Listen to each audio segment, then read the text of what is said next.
ये दो चर वाले रैखिक समीकरण कक्षा 10 में ये प्रश्नावली 3.2 का प्रश्न 3 का तीसरा सवाल है। प्रश्न में दिया है 7 बल्ले और 6 गेंदों का मूल्य 3800 रुपया है। प्रश्न यहाँ पे लिखे नहीं है। तथा 3 बल्ले और 5 गेंदों का मूल्य 1750 रुपया है, तो एक बल्ले और एक गेंद का मूल्य ज्ञात करो, ऐसा प्रश्न आपका है। तो हमने माना एक बल्ले का मूल्य x रुपया तथा एक गेंद का मूल्य y रुपया है। तो प्रथम शर्त में सवाल के पहले हिस्से में जो कहा जा रहा है वो है 7 बल्ला धन 6 गेंदों का मूल्य बराबर 3800 रुपया। देखिए हमने एक बल्ले का मूल्य x रुपया माना है, तो 7 बल्ले का मूल्य क्या हो जाएगा 7x। एक गेंद का मूल्य y रुपया माना है, तो 6 गेंदों का मूल्य 6y हो जाएगा।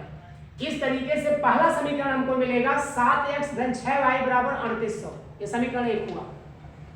इसी तरीके से दूसरी शर्त से देखिए 3 बल्लों और 5 गेंदों का मूल्य 1750 रुपए दिया है। हम दूसरा समीकरण भी वैसे ही बना लेंगे। 3x धन 5y बराबर 1750 रुपए, ये 3x प्लस 5y बराबर 1750 समीकरण 2 मिला। अब हमको दोनों समीकरणों को हल करके x और y के मान निकालने हैं। तो हम यहाँ प्रतिस्थापन विधि का उपयोग करेंगे। प्रतिस्थापन विधि जो कि चल रहा है इस समय, समीकरण 1 से पहला समीकरण उठाएंगे। समीकरण 1 देखिए यहाँ है 7x जैसे है यहाँ रहने देंगे, 6x को 3800 की तरफ ले जाएंगे, माइनस हो जाएगा। देखिए ऐसा हुआ है 7x बराबर 3800 माइनस 6y। तो हमको x का मान केवल निकाला, 7 इसके बगल से हटाना है। 7 जब ले जाएंगे तो 7 और x के बीच में गुणे का संबंध है। ये गुणा जो है 7 जब उधर ले जाएंगे तो उसको भागे बना देगा, यानी x बराबर 3800 माइनस 6y बटे 7। ये x का मान y के पदों में निकला है, जैसा कि प्रतिस्थापन विधि में होता है।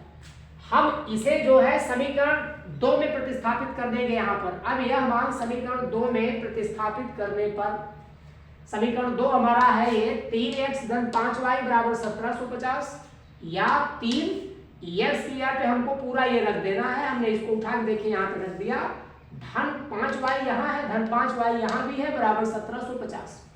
अब समस्या हमारे सामने इसको हल करने की है।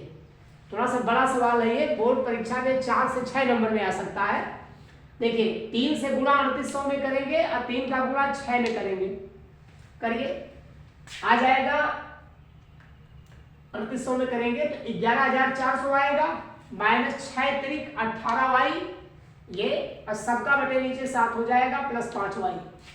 अब ये देखो भिन्न के रूप में है और ये पूर्णांक के रूप में है। हम भिन्न के नियमों का प्रयोग करते हुए 7 का गुणा यहाँ करेंगे, 7 पचे 35 और सबका बटे 7 आ जाएगा। ऐसे देखिए लिखेंगे 11400 माइनस 18y धन ये 7 पचे 35y सबका बटे 7 बराबर 1750। अब हम क्या करेंगे, इसको हल करेंगे आपस में। 35y में से 18y घटेगा, 17y आ जाएगा, धन 17y और 11400 पहले से देखिए 11400 प्लस 17y यहाँ बचेगा और 7 जो है बराबर के उधर ले जाएंगे, 1750 से गुणा हो जाएगा। 1750 से 7 में गुणा करेंगे, 7 शून्य शून्य, 7 पचे 35 के 5, 7 सते 49, 49 3 कितना होगा 52 के 2 और 7 करने 7 5 12, यानी 12250 आएगा।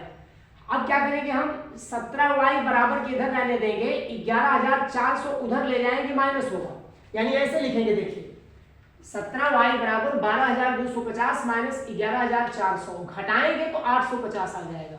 अब आपको मिला है 17y बराबर 850 या केवल y बराबर 850 बटे 17, कट गया है। ये 17 से काटेंगे 850 को तो 50 आ जाएगा, यानी y का मान कितना आया 50। y का मान जो है 50 आया, ये समीकरण 1 में रख देंगे। तो समीकरण 1 में यहाँ रखें, चाहे यहाँ रख दें, यहाँ रखना आसान है। x निकला हुआ है इधर, यहाँ y जगह पे आप सीधे 50 रख दीजिए। देखिए यहाँ पे रख दे रहे हैं x बराबर 3800 माइनस 6 गुणे y की जगह 50 बटे 7, 3800 और ये 50 6 का गुणा करेंगे 300 आएगा। 3800 में से 300 घटेगा, 3500 बटे 7 हो जाएगा, 7 से इसको काटेंगे, 7 पचे 35, ये 500 आ जाएगा, यानी x बराबर कितना आया 500। अर्थात एक बल्ले का मूल्य जो x हमने माना ये 500 रुपया, एक गेंद का मूल्य जो y हमने माना था ये 50 रुपया, यानी 500 रुपया और 50 रुपया गेंद और बल्लों का मूल्य होगा। अगर हम उत्तर की जांच करना चाहें गलत है या सही है तो हम इन मानों को यहाँ पे रख करके सिद्ध कर सकते हैं। देखो 7 है यहाँ पे 500 रखो 3500 रुपया हो जाएगा, 7 पचे 3500, यहाँ 6 है यहाँ 50 रखो 6 पचे 300, 3500 और 300 जोड़ोगे 3800 आ जाएगा, अर्थात हमारा उत्तर सही है। इस तरीके से प्रश्न हल